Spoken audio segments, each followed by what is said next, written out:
I mean, you can push me if you want, guys. I've got a machine gun.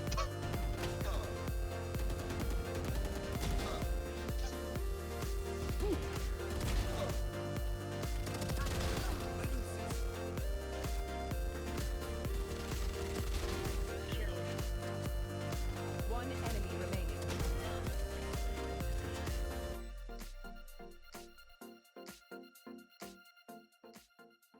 Welcome to the Week 4 episode of the Valorant Challenge. When we started this short series, the goal was to obtain the median rank in Valorant, which, as you can see from this diagram, is around Gold 1. And we started this challenge with basically no prior knowledge of tactical shooters whatsoever. We have the coaching knowledge to apply to games, but personally I'd never played any game like CSGO or Valorant, and so I was coming in as a complete new player. In episode 1 we started in Iron 2, and in episode 2 we made it to Bronze, and then in episode 3 we edged out from Bronze into Silver, and now we arrive at Week 4. This week in particular has been an interesting one, and I've had a large increase in the consistency and my kills to deaths. And I'm making plays more confidently, and even if I choke, the clips and things I'm getting from all of these experiences I'm finding are helping me to improve a lot more. And I've also begun to broaden what roles I can fill for teams somewhat as well. And though I have to admit that I tend to stick to controllers or play in chamber, I can play KO if no other option is available, and this has helped quite a lot and even led me to carry in some games. And this has started to give me an increased appreciation for what other players need to do in matches when I'm covering more roles, which is something I'll talk about a little later on as well. In continuing with the coaching theme from these videos, this week is no different, and it's aimed at those who are wanting to develop their understanding of coaching and improving at games in general. And for Valorant in particular, these are the things I've been focusing on in this fourth and final week. I've been looking at understanding team dynamics and how agents can work together, understanding how diversifying the choice of weapons that you can use will make you more appropriate for different situations, understanding how to counter strategies such as lineups or split pushes, or even using certain guns like the Odin, and looking at high level gameplay with commentary to offer new perspectives on things that, as a lower level player who's not put that many hours into the game, I probably wouldn't be aware of. All of this obviously was taken alongside the usual use of aim labs for aim training, and using video review, both sequence and full match review, whenever the opportunity provided itself to be available.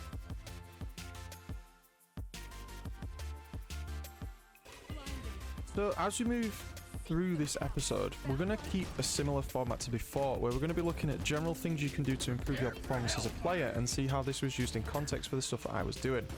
And the first section is video review. So the benefits of this as we've gone through this week are an increase in game sense, an increase in strategic awareness and problem solving based on what the opponent does, which I suppose is kind of the first bullet point, and where possible, inspecting the economy of rounds and looking at the choices taken and how that made the round then proceed. And in particular, when using the replay buffer in OBS, I found that it's given me the opportunity to watch back things in much more detail now that I've got a better appreciation for the game. Again, with the caveat that we're still in silver, so you can meme on it a little bit. But I do have the matches that I've played now where I upload them to YouTube as unlisted videos, and essentially I just watch through it and I have a little checklist of things similar to the Halo performance analysis video we did some month ago.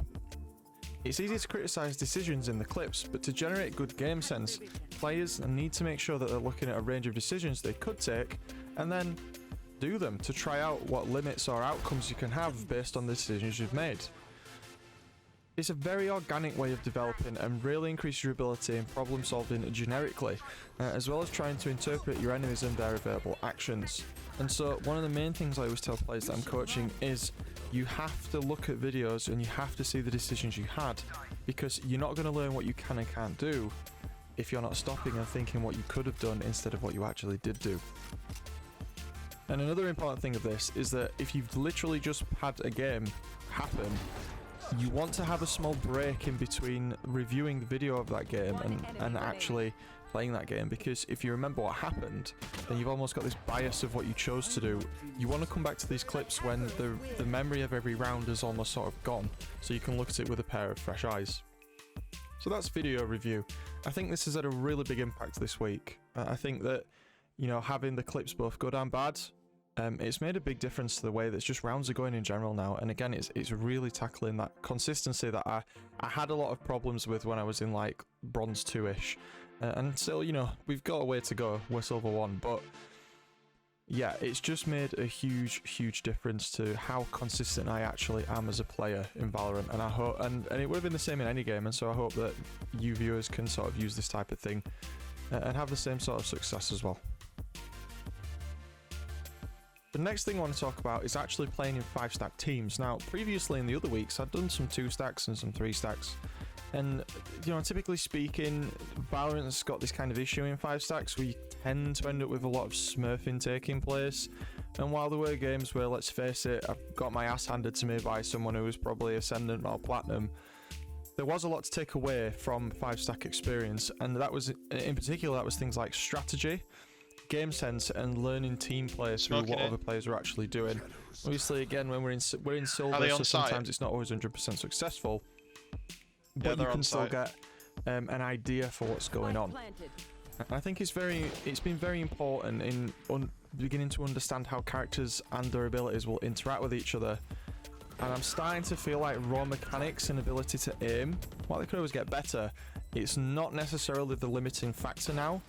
Because when I'm getting put in death matches against people that are much higher rank, my KD's getting better. When I'm in game against players of much higher rank, I'm not getting absolutely steamrolled by people anymore because my aim's there. It's not amazing, it's not top notch, but it's a lot better than it was, and Aim Labs has definitely helped out with that. Additionally, it's given opportunities to encounter strategies where players just play in a group and see how different factors can affect the round and how it moves forward. This is especially true when you get opportunities to do things like crossfires, kill trading, and then also controlling the pace of the match. Something that's not really been present in Iron and Bronze games, and still it's not really there in sort of the pick-up group solo queue silver games either. So I suppose we're kind of learning things that are almost in a different meta, but at the same time it's providing knowledge that is useful in solo queue scenarios, especially when people don't talk and you have to almost try and assume the IGL role in a game. And so I would really recommend that when you're trying to learn a game, trying to just find a team of people that you want to play with and just play with them. And even if you're not all good at the game, there's still that opportunity to start to build things together. Let's go! And then once you get comfortable, you can try and apply it in solo scenarios where you're with people that you don't know. And this has been a really big help for me this week. So that's playing in 5-stacks and how team play has developed over these last 7 days.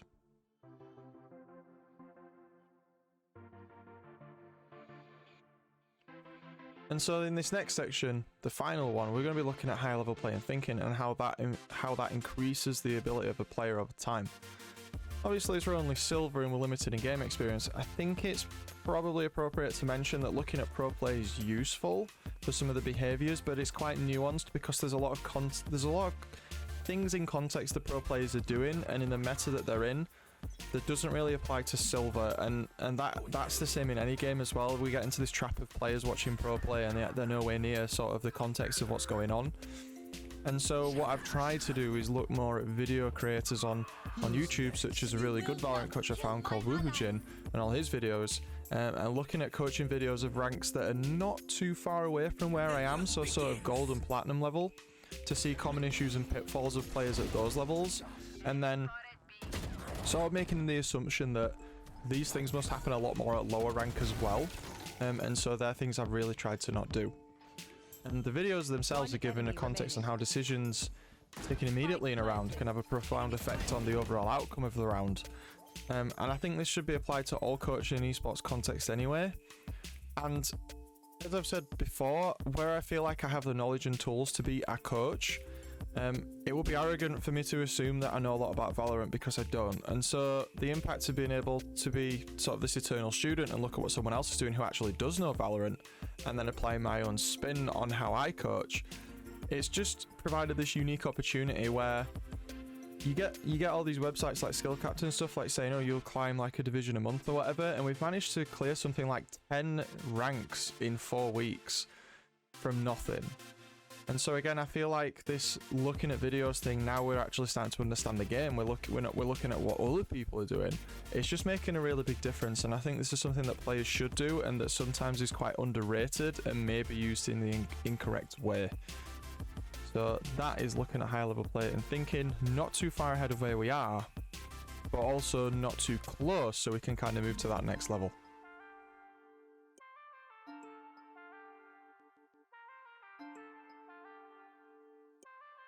So in summary, combining these three areas together based on the bullet points, we've arrived at an outcome where, drumroll, we're still at silver 1. And technically, we didn't make the target on time.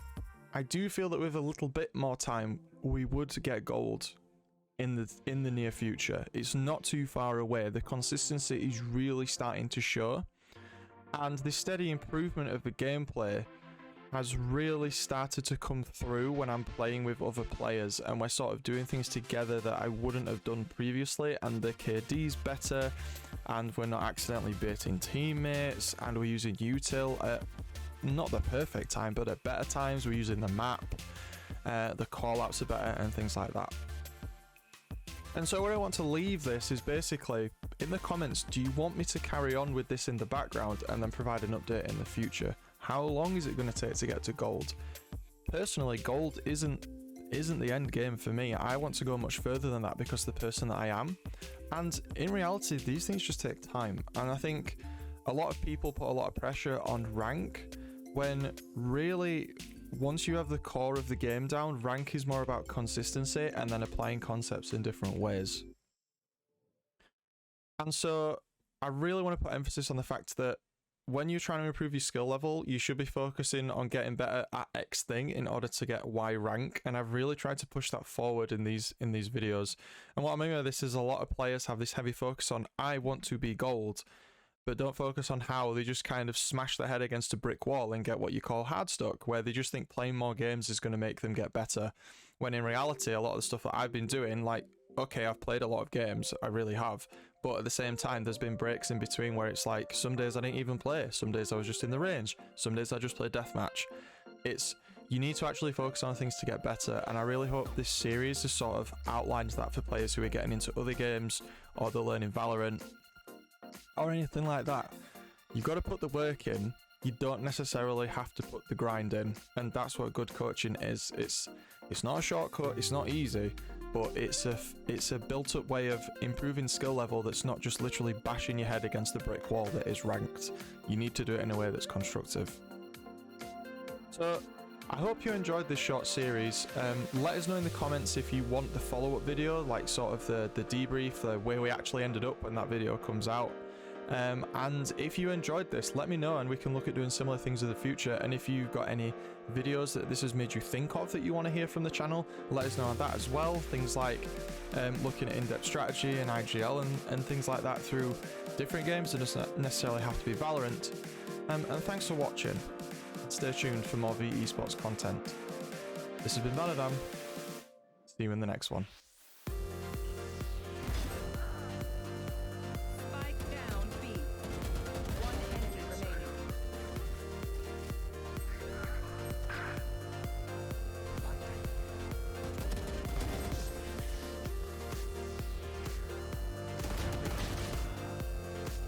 Yes. First time ever. Let's go.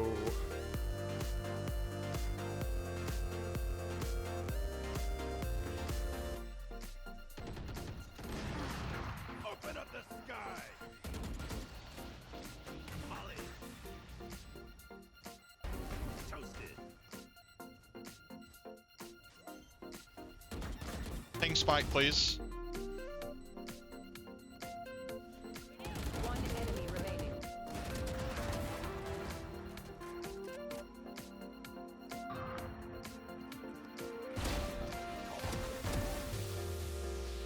Spike down B.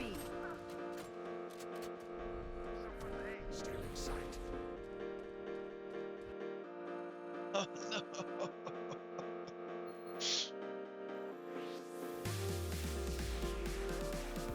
Finally, so many games. So many.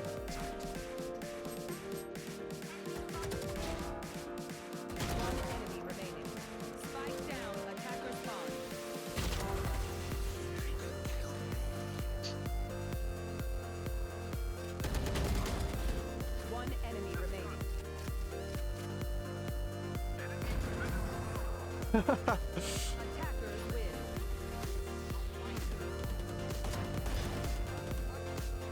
Spike down. C.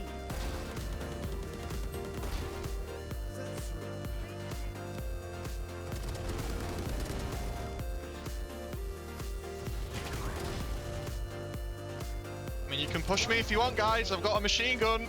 Can be done. Hey, skip it.